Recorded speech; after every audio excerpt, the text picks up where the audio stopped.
ஹல்லேலூயா ஸ்தோத்திரம். தினமும் நடக்கும் சம்பவங்கள் நினைவு கூறுதல். இன்றைக்கு நாங்கள் ஒரு இடத்துல உட்காந்து பேசிக்கிட்டு இருந்தோம். ஒரு பெரியவங்களோட, நல்ல அனுபவசாலி, நல்ல பொறுமைசாலி, உழைப்பாளி. அப்போ அந்த பக்கம் ஒரு அண்ணா வந்துக்கிட்டு இருந்தாங்க. அண்ணா ப்ரைஸ் லாட் அப்படின்னா, ப்ரைஸ் லாட் அப்படின்னாங்க. என்ன ரொம்ப பிஸியாக இருந்தோம். அப்படியே ஏதோ ஓடிக்கிட்டு இருக்கு வியாபாரம், பரவாயில்ல, இப்போ சந்தோஷமா இருக்கேன் அப்படின்னாரு. சரிண்ணே அப்படின்ட்டு அவர் மூவ் ஆகிட்டாரு.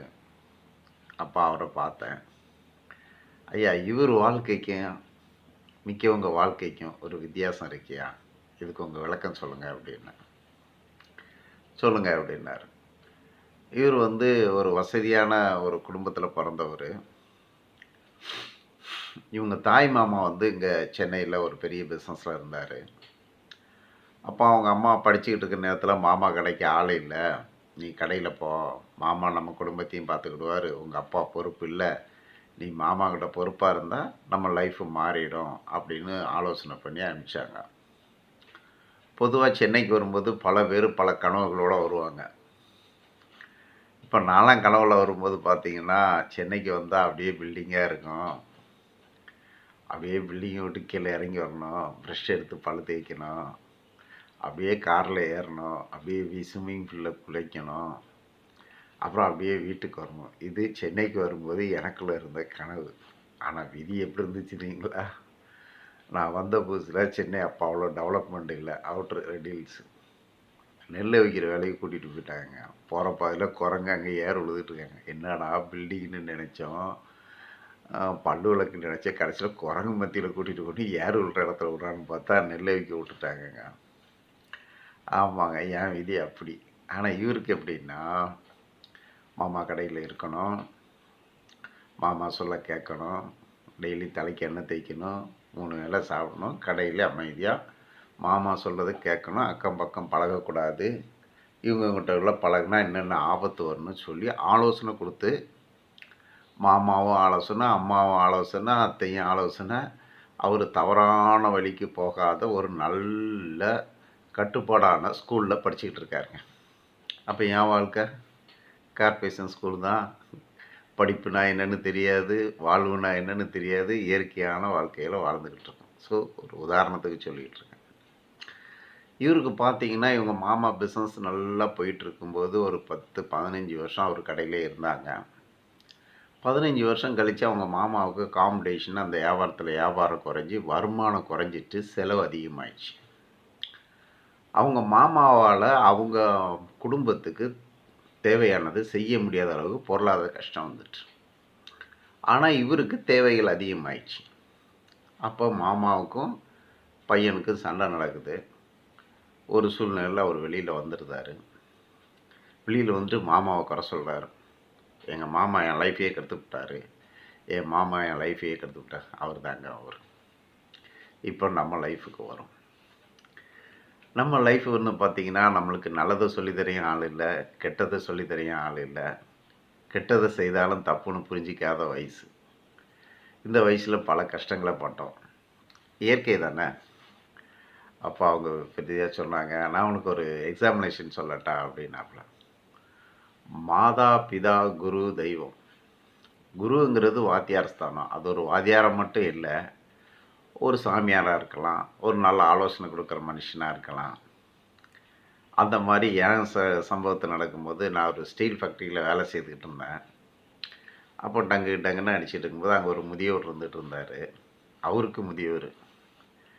அப்போ எல்லோரும் ஒருத்தன் மச்சான், நான் அந்த ஃபிகரை பார்த்தேன்டா, சூப்பராக இருந்துச்சுடா அப்படிங்கிறான். ஒருத்தன் இல்லைடா, அந்த ஆண்டியை பார்த்தேன்டா, சூப்பராக இருந்துச்சுங்கிறான். இப்படி இந்த செய்கிறது ஸ்டீல் பட்டறையில் டிங்குன்னு அடிக்கிற டிங்கரிங்க இருக்குது. ஆனால் பேசுகிறதுலாம் பார்த்தீங்கன்னா இன்டர்நேஷ்னல் லெவலில் என்னென்னமோ பேசிக்கிட்டு இருக்காங்களாம். அப்போ இது கேட்டுக்கிட்டே இருந்த பெரியவர், அவருக்கு பெரியவர் அப்படியே ரசித்து சிரிச்சுக்கிட்டு இருந்தாராம். என்ன சாமி சிரிச்சுக்கிட்டு இருக்கீங்க அப்படின்னு கேட்டானுங்களாம். வாங்கடா டேய், உங்கள் வயசை தாண்டா நானும் தாண்டி வந்துடுங்க, அதனால் நீங்கள் பேசுனதெல்லாம் நானாக பேசி முடிச்சிட்டேன், அதனால் சும்மா ஜாலி தான் பெருச அப்படின்னுக்கிட்டானுங்களாம். சரிடா, இப்போ நான் உங்ககிட்ட ஒன்று கேட்குறேன், அதுக்கு நீங்கள் பதில் சொல்லுவீங்களான்னாராம். சொல்லுங்கன்னாராம். நீங்கள் விரும்புகிற மாதிரிடா, நீங்கள் விரும்புகிற மாதிரி அழகான பொண்ணு வந்து நைட்டு நீ படுத்து கிடக்கும்போது உன் பக்கத்தில் வந்து படுக்குது, நீ என்னடா பண்ணுவான்னு கேட்டாராம். அதில் 10 பேர் இருந்துட்டு ஒவ்வொருத்தரும் ஒன்று ஒன்று சொல்கிறாங்களாம். ஒருத்தன் சொன்னான்னா, பெருசு முதல்ல படுக்க சொல்லு அப்புறம் பார்க்கலாம் அப்படின்னானா. ஒருத்தர் சொன்னான்னா, படுத்துச்சுன்னா நான் முதல்ல காலை பார்ப்பேன் அப்படின்னானா. எதுக்குடா காலை பார்ப்பேன் அப்படின்னு கேட்டான். இல்லை காலில் கொலுசுலாம் கழட்டிட்டு போய் மாரோடு கடையில் அழைய வச்சு சும்மா ஜமாயை கோட்டை அடிச்சிடலாமாண்ணா. சரிடா. அவன் புத்தியை பாருங்க, பொண்ணு வயசாக படுத்துக்கிட்டுனா அது காலில் கிடக்க கொலுசை கழட்டிட்டு போய் மாரோடு கடையில் அடகு வச்சு தண்ணி அடிக்கணுமா அவன் கனவு. இன்னொருத்தர் சொன்னான், டேய் லூசை காலை பார்க்குறியா, அது வெள்ளிடா, கழுத்தை பார்க்கணுண்டா. ஏன்டா அங்கே தான் தங்க செயின் கிடக்குண்டா. நீ என்னடா பண்ணுவ, தங்க செயினை கட்டிட்டு கொண்டு மறுபடியில் அடகு வச்சு தண்ணி அடித்து ஜமாய் பண்ணிடணும். இப்படி ஒவ்வொருத்தரும் ஒன்று ஒன்றா சொல்லிக்கிட்டே வந்தாங்களாம். இவர் சிரிச்சுக்கிட்டே இருந்து சொன்னாராம், டே நாமளும் தாய் வயிற்றில் பிறந்தவங்க, நம்மளுக்கும் சகோதரி சகோதரி இல்லாமல் இருக்கலாம். நம்மளே ரோட்டில் போகும்போது ஒரு பொண்ணுக்கு ஆபத்துன்னா அது ஒரு ஆணால் நடக்கிற நம்மளே சீரிவி அடிப்போம். ஏன்னா அது நம்மளே அறியாமல் வர்ற ஒரு உணர்வு.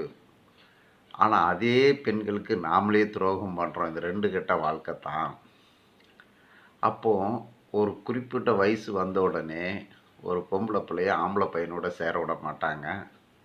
தன்னுடைய சொந்த சகோதரனாக இருந்தாலும் தனியாக படுக்க வைப்பாங்க. இப்படியே வளர்ந்து வர வர வர வர ஒரு வயசு பொண்ணு தன் தகப்பன் கூடயோ தன் சகோதரனை கூடயோ படுக்கிறதுனா ரொம்ப கம்மி. ஆனால் உன்னை நம்பி உன் கூட வந்து ஒரு பொண்ணு படுக்கிறான்னா அவள் உன்னுடைய மனைவியாக மட்டும்தான் இருக்க முடியும். அப்போ உங்கள் அப்பா உங்கள் அம்மா எவ்வளோ பாசமாக இருந்தாங்களோ, அவங்க பாசமாக இருந்தால் நீங்கள் சந்தோஷமாக இருப்பீங்களோ, அந்த மாதிரி தான்டா நம்மளுக்குன்னு நம்பி வர்ற மனைவி நம்மளை நம்பி வரும்போது நம்ம அவளுக்கு ஒரு நல்ல கணவனாக எப்படி இருக்குன்னு யாராவது சிந்திச்சிங்களாடா? ஏடா நம்மளாம் ஸ்கூல் படிப்பு படிக்கலை, இப்படி வளர்ந்து வர்றவங்க ஒரு குறிப்பிட்ட காலத்துக்கு பிறகு கெட்ட பழக்கங்களுக்கு அடிமையாகி பாதி பேர் ஜெயிலுக்கு போகிறோம், அடித்தடியில் போகிறோம், வெட்டுக்குத்தில் போகிறோம், இப்படிலாம் கெட்டு போகிறோம்டா. ஆனால் அந்த வாழ்க்கை போகாமல் இருக்குன்னா நல்லதை நினைக்கணும். நம்மளுக்கு வாழ்க்கைன்னா என்ன, இந்த வாழ்வியலில் நம்ம எவ்வளோ சம்பாதிக்கணும், இதில் என்ன செலவு பண்ணணும், என்ன மிச்சப்படுத்தணும், நம்ம எதிர்கால தங்கச்சி என்ன மாமா என்னங்கிறது சிந்திக்கிறது ரொம்ப கம்மிடா. உங்களை மாதிரி வயசில் என் கூட பிறந்த ஃப்ரெண்ட்ஷிப்பில் பாதி பேர் அந்த காசு வர நேரங்களில் தப்பான வழியில் போய் தங்கள் வாழ்க்கையே கெடுத்துக்கிட்டாங்க. நீங்களும் அப்படி பெயரக்கூடாது. அதனால் ஒரு பொண்ணு அவங்க கூட வந்து படுக்கிறான்னா அவளுக்கு நீ ஒரு நல்ல கணவனாக இருக்கணும். அப்போ அந்த கணவனாக இருக்கக்கூடியவன் இன்றைக்கே உன்னுடைய வாழ்க்கையை நெறிமுறைகளை மாற்ற ஆரம்பிக்கணும். நமக்குன்னு ஒரு மனைவி வருவா, அவள் ஒருத்தி வருவா, ஓகே. இதுக்கு இடையில் நம்ம சகோதரிக்கு நம்ம தாய்க்கு நம்ம நல்ல ஒரு மகனாக இருக்கணும். நம்ம படிக்க முடியாது நம்மளுடைய குற்றம், ஆனால் நம்ம தொழிலை கற்றுக்கிடணும், சேமிப்பு அரைக்கணும். இதெல்லாம் வந்தால் தாண்டா ஒரு கோஆப்ரேட்டிவ் இருந்தால் தான் அதாண்டா உயர்ந்த சமுதாயம். சில உயர்ந்த சமுதாயத்தை சேர்ந்தவங்க ஒரு கடையில் வர்றாங்க, அந்த கடை ஓனர் கற்றுக் கொடுக்கறது கேட்குறாங்க, அந்த நல்ல வழி எடுக்கிறாங்க, அதுக்கு மேலே எக்ஸ்ட்ரா எஃபெக்ட் போட்டு அவங்க தனியாக வர்றாங்க. சென்னையில் எப்படி வாழணுன்னா முதல்ல நீதி, நேர்மை, நிதானம், பொறுமை, போராட்டம். அப்போ போராட்டங்கிறது நல்லதை நினச்சி போராடணும். பொதுவாக சொல்லாங்க, நீ 8 அடி பாய்ஞ்சா 16 அடி பாயணும், அடிச்சிட்டு வேணா வெட்டிட்டு வரணும், எதையும் துணிஞ்சு செய்யணும், ஆனால் அது நல்லதாக செய்யணும். நம்ம வாழ்க்கையாக இருந்தாலும் சரி, நம்மளுடைய எண்ணங்களாக இருந்தாலும் சரி, எல்லாமே நல்லதை நோக்கி ஓடிக்கிட்டு இருக்கணும். நல்லவங்களோட பழகணும், நல்ல ஆலோசனை கேட்கணும். கெட்டவங்களை பார்த்தோம்னா நம்ம தூரம் ஒதுங்கிக்கிடணும்.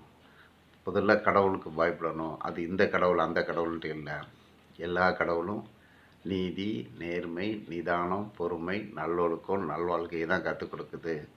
அப்போ நான் அன்றைக்கி ஒரு சாமி மாதிரி இருக்கிறேன் அப்படின்னா நான் நல்லவங்களோட சேர்றேன், நல்லவங்களோட பழகிறேன். இன்றைக்கி உங்களோட ஓனராகவும் இருக்கிறேன். என் பிள்ளைகளை கல்யாணம் பண்ணி கொடுத்துட்டேன், என் பிள்ளைகளை படிக்க வச்சுருக்கேன். நீங்களாம் என் பிள்ளைகள் தாண்டா, நீங்களும் நல்லா இருக்குன்னு ஆசைப்பட்றேன். என்கிட்ட ஃப்ரீயாக பேசுங்க, வயசானவன்ட்டு நினைக்காதீங்க. நான் உனக்கு நண்பன்டா, நான் உனக்கு நண்பன்டான்னு சொன்னார். ஆமாங்க. காவல்துறை நண்பனா இருக்கோ இல்லையோ, நல்ல மனிதர்கள், நல்ல நண்பர்கள். ஆமென்.